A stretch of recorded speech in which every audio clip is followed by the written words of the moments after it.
Hello everyone, welcome back to educate Bharat. तो आज है 8 जनवरी। चलिए देखते हैं कौन कौन से इंपॉर्टेंट आर्टिकल्स हैं इंडियन एक्सप्रेस में। Let's start.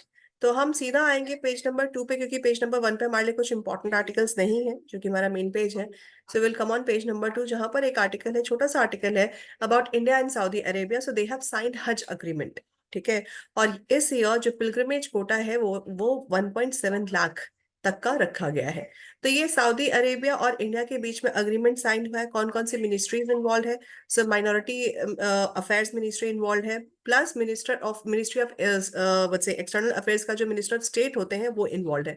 तो मतलब obviously external affairs ministry plus ministry of minority affairs. So these two ministries are involve in that. और इसमें सऊदी अरेबिया के साथ इसको साइन किया गया। तो सो हम बोल सकते हैं कि एक नया चैप्टर है, जो कि इंडिया और सऊदी अरेबिया के रिलेशनशिप के कॉन्टेक्स्ट में ऐड हुआ है।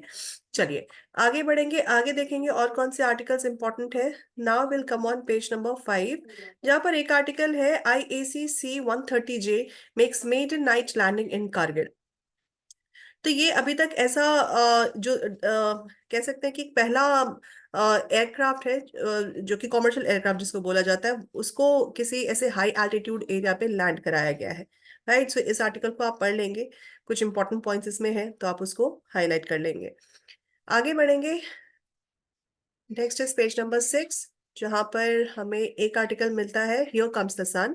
Aditya L1 could help unravel several mysteries of the star closest to the earth. It's another feather in the ISRO's cap. तो ये बहुत ही बड़ा अचीवमेंट है इंडिया के लिए और इसरो के लिए एज एन ऑर्गेनाइजेशन।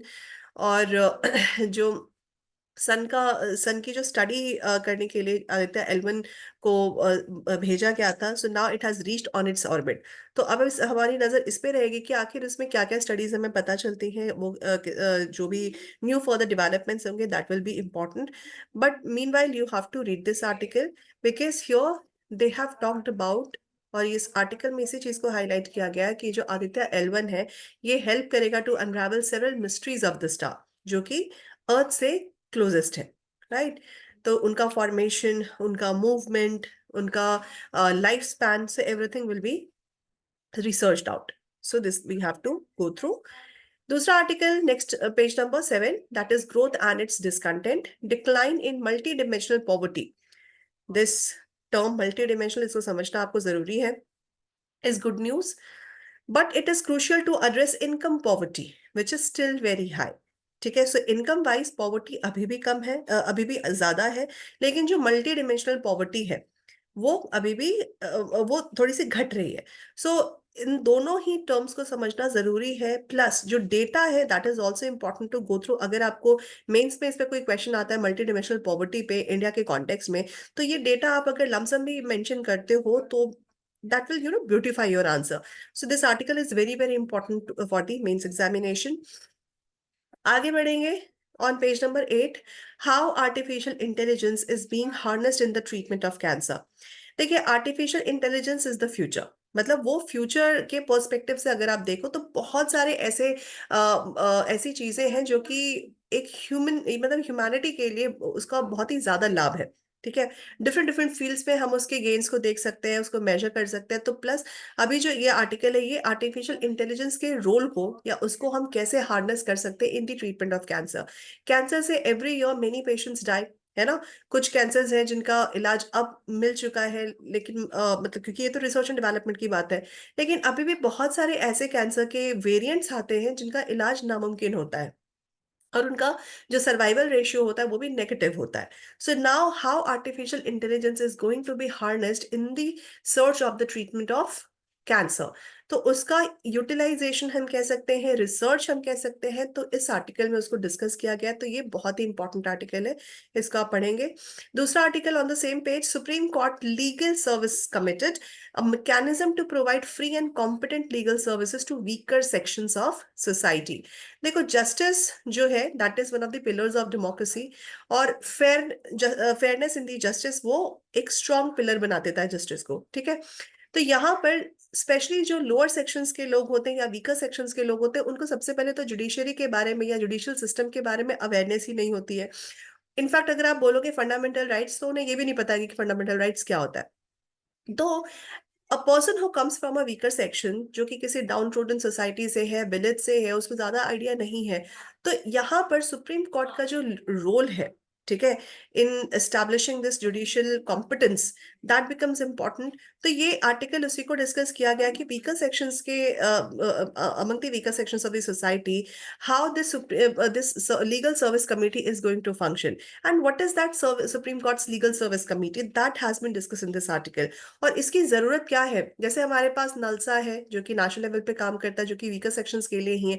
सालसा है which works at every state level, ठीक है। फिर डालसा भी है जो कि डिस्ट्रिक्ट लेवल पे काम करता है। तो आखिर ये सब चीजें क्या है? ठीक है, जैसे यहाँ पे मेंशन भी है, national legal service authority which is called NALSA, then state level what's a legal what's a state legal service authority which is called SALSA. So these type of mechanisms we already have. But now this, what is that Supreme Court's Legal Service Committee, and why it has been constituted? What is it, its function, and what all members have been there? तो ये article काफी important है polity section के लिए, तो आप इसे पढ़ेंगे। नेक्स्ट आर्टिकल है what the GDP data show. So ये खैर एक जो प्रेजेंट गवर्नमेंट है उनके कार्यकाल में जो इकोनॉमी का हेल्थ है उस पर इसको डिस्कस किया गया हुआ है। प्लस आप इसका अगर हाईलाइट देखो, the first advance estimates are the last GDP data released before the union budget is presented. They also provide the first complete picture of economic growth in the 10 years of the Narendra Modi government. तो हमें government पे focus नहीं करना, हमें 10 साल का जो economic report है उस पे फोकस करना है। So in that context, this article is important to have a read, right? तो आप इसको पढ़ लेंगे। दूसरा आर्टिकल, हम आगे बढ़ते हैं ना। तो आज इकोनॉमी में भी कोई खास आर्टिकल नहीं है, तो वी कैन स्किप दिस। और ऑन वर्ल्ड पेज भी कोई ऐसा खास आर्टिकल नहीं है, बट एक आर्टिकल है जो हम पढ़ सकते हैं, जो कि प्राइम मिनिस्टर शेख हसीना के बारे में, जो कि बांग्लादेश की प्राइम मिनिस्टर बनी है। फोर्थ राउंड उनका ये था, and in the fourth round she became prime minister. और इंडिया और बांग्लादेश का जो रिलेशनशिप है इन दिस कॉन्टेक्स्ट, वो पढ़ने की आवश्यकता है, उसको समझने की आवश्यकता है। तो आप इस आर्टिकल को एक बार पढ़ लेंगे, have a read, have a look on that, ठीक है। सो दैट इज इट, आज के लिए बस इतना ही।